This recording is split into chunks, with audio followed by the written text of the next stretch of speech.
వచ్చినాక 4,50,000 ఇండ్లు 22,500 కోట్ల రూపాయలతోని నియోజకవర్గానికి 3,500 ఇండ్లు ఈనాడు మంజూరు చేసినాం.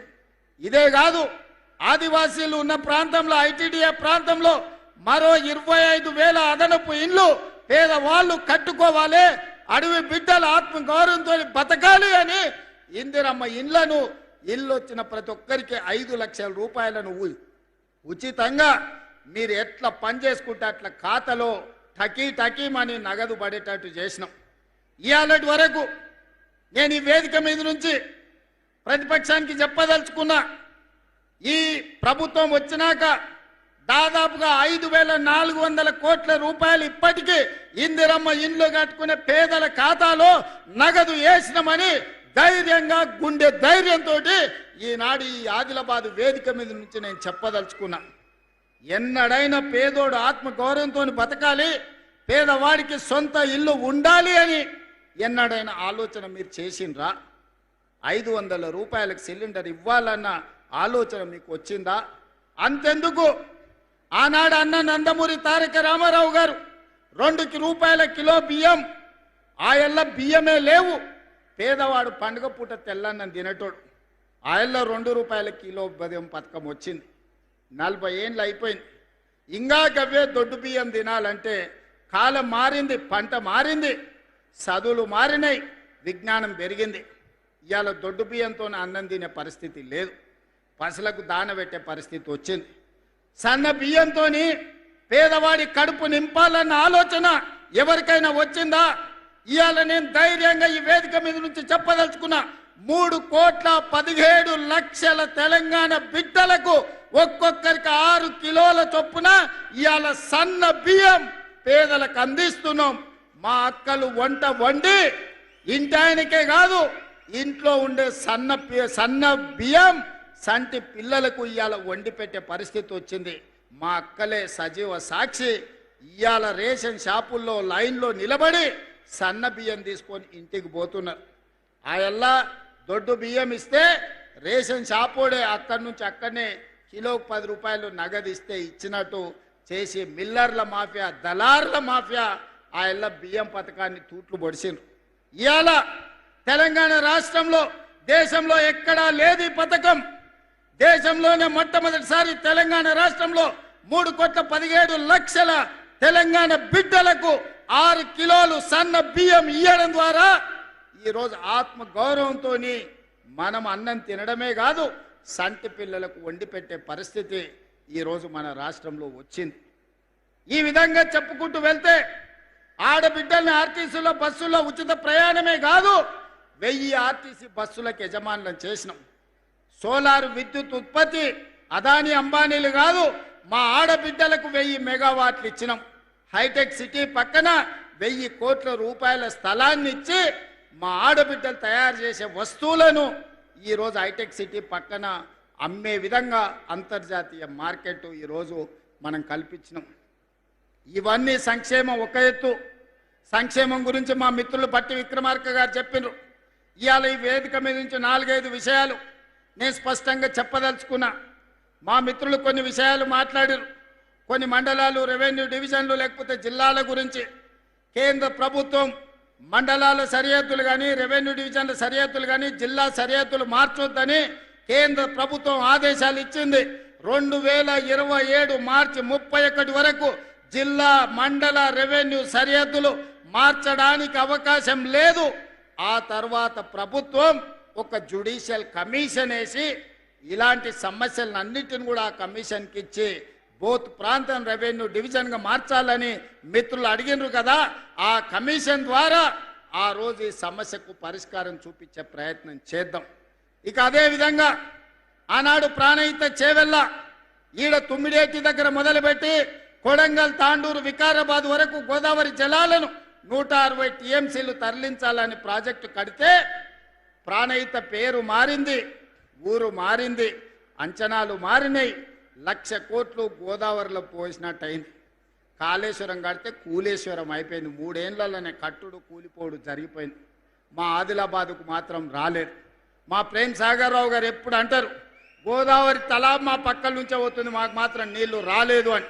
అందుకే ఇవాళ నేను ఈ వేదిక మీద నుంచి మాట ఇస్తున్నా. ఇప్పుడు ప్రారంభించిన సాగునీటి ప్రాజెక్టులే కాదు, తుమ్మిడేటి నుంచి ప్రాణహిత చెవెళ్ల ప్రాజెక్టును తిరిగి ప్రారంభిస్తాం.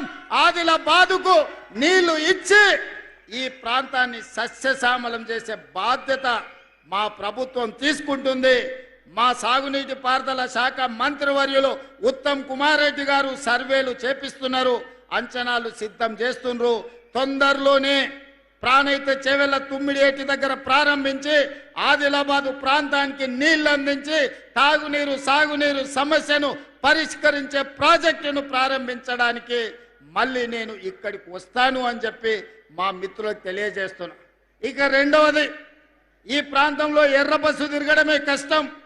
మా పాయల శంకర్, మా ఎంపీ నగేష్ గారు, ఈ ప్రాంతంలో ఉండే మా నాయకులు అన్న హైదరాబాద్కే ఎయిర్పోర్టా, ఆదిలాబాద్కి ఎయిర్పోర్ట్ అక్కర్లేదా అని ఈరోజు కేంద్ర ప్రభుత్వంతో మోడీ గారితో మాట్లాడినాం, రామ్మోహన్ నాయుడు గారితో మాట్లాడినాం, రాజ్నాథ్ సింగ్ గారితో మాట్లాడినాం. తొందరలోనే వీలైతే జూన్ 2 తారీఖు లోపల ఆదిలాబాద్లో ఎయిర్పోర్ట్ ప్రారంభోత్సవానికి శిలా ఫలకాన్ని వేసే బాధ్యత వేదిక మీద ఉన్న మిత్రులం అందరం తీసుకుంటాం. మరి ఎయిర్పోర్ట్ వస్తే మరి అది నడవాలంటే కూడా మనకు ప్యాసింజర్లు ఉండాలి కదా.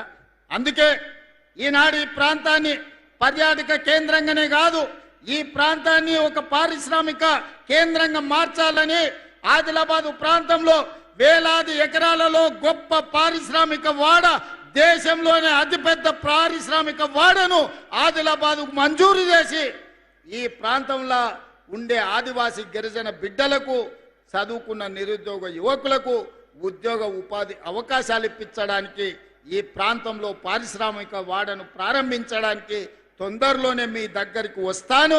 దానికి సంబంధించిన భూసేకరణ ప్రక్రియ వేగంగా సాగుతుంది అని నేను చెప్పదలుచుకున్నాను. అదేవిధంగా అన్ని జిల్లాలలో యూనివర్సిటీలు ఉన్నాయి, ఆదిలాబాదు జిల్లాలో యూనివర్సిటీ లేదని మా ఎన్ఎస్యుఐ అదేవిధంగా విద్యార్థి యువకులు చాలామంది అడిగినారు. ఇప్పటికే ప్రభుత్వం నిర్ణయం తీసుకున్నది, ఆదిలాబాద్కు యూనివర్సిటీ ఇవ్వాలని. ఆ యూనివర్సిటీకి సంబంధించిన భూసేకరణ, దానికి సంబంధించిన విషయాలతోని తొందరలోనే ఆదిలాబాద్కు యూనివర్సిటీ ఇవ్వడమే కాదు, ప్రారంభోత్సవ కార్యక్రమానికి ఈ ప్రాంతానికి నేను వస్తానని నేను తెలియజేయదలుచుకున్నా. అదేవిధంగా మిత్రులారా, ఇవాళ పొద్దున బాసర సరస్వతి మందిరానికి వెళ్ళినాం. తెలంగాణనే కాదు, దేశం నలుమూలల నుంచి చిన్నపిల్లలకు అక్షరాభ్యాసం చేయించడానికి ఆ తల్లిదండ్రులు సుదూర ప్రాంతాల నుంచి ఇక్కడికి వస్తుంటారు. ఆ మందిరం విస్తరించాల్సిన అవసరం ఉన్నది. మందిర ప్రాంతంలో మౌలిక వసతులను పెంచాల్సిన అవసరం ఉన్నది. ఈరోజు నా మనవడి ఈరోజు అక్షరాభ్యాసం కూడా మీ జిల్లా బాసరలో సరస్వతి ఆలయంలో ఈరోజు ఉదయం అక్షరాభ్యాసం చేయించి ఈ ఆదిలాబాదు ప్రాంతానికి ఉన్న ఒక పవిత్రతను ప్రజలందరికీ తెలియజేసే విధంగా ఒక ప్రయత్నం చేసినాం. ఇవాళ బాసర ఆలయాన్ని విస్తరించడానికి 225 కోట్ల రూపాయలు ప్రాథమికంగా మంజూరు చేసి ఈరోజు బాసర ఆలయాన్ని విస్తరించే పనులను ప్రారంభించుకున్నామని చెప్పడానికి నేను చాలా సంతోషాన్ని వ్యక్తం చేస్తున్నా.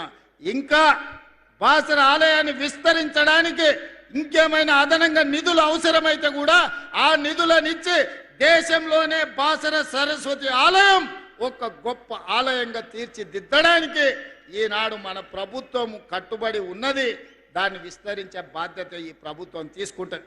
అదేవిధంగా పెద్దలు ప్రేమ్ సాగర్ రావు గారు సత్యనారాయణ స్వామి మందిరం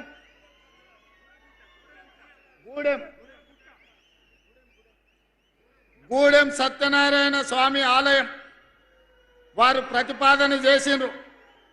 మిత్రులు ప్రేమ సాగర్ రావు గారి అభ్యర్థన మేరకు మా మిత్రులు భట్టి విక్రమార్క గారికి నేను విజ్ఞప్తి చేస్తున్నా.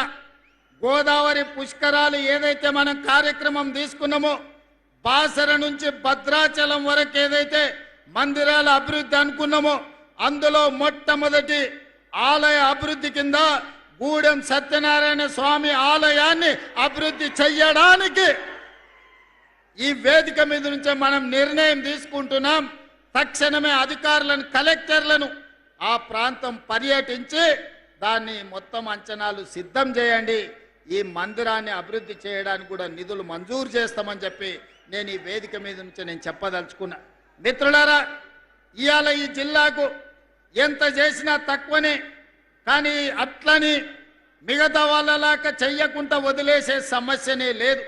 ఈ జిల్లాకి ఏమేమి కావాలో అంచనాలు సిద్ధం చేస్తున్నాం. ప్రతి 2 నెలలకు ఒక్కసారి తప్పకుండా ఈ జిల్లాకు వస్తూనే ఉంటా. వచ్చినప్పుడల్లా మీకు నిధులు తెస్తూనే ఉంటా. ఆనాడు కొట్లాట కోసం, ఒక స్ఫూర్తి కోసం ఈ ఆదిలాబాదునే ఎన్నుకున్నాం, నేను మిత్రులు బట్టి విక్రమార్క గారు. ఈనాడు కూడా తెలంగాణ అభివృద్ధిని ఆదిలాబాదు ద్వారానే ప్రపంచానికి చూపించాలి. గోదావరి జలాలను ఒడిసి పట్టాలి, ఈ నేలను సస్యశ్యామలం చెయ్యాలి, ఈ ప్రాంతాన్ని అభివృద్ధి పదం వైపు నడిపించాలి. దానికోసం మీ అందరి సహకారం కావాలి. ఇవాళ మా ప్రభుత్వానికి ఇందిరమ్మ ఇండ్లు ఇచ్చినా, సన్న బియ్యం ఇచ్చినా, ఉచిత కరెంట్ ఇచ్చినా, ఇంటికి ఉచిత కరెంట్ ఇచ్చినా, రైతు రుణమాఫీ చేసినా, రైతు భరోసా ఇచ్చినా, షాదీ ముబారక్ ఇచ్చినా, కళ్యాణ లక్ష్మి అందించినా, ఏ కార్యక్రమం చేసినా పేదవాడి కళ్ళల్లో ఆనందం చూడాలి. మేము పాలకులం కాదు.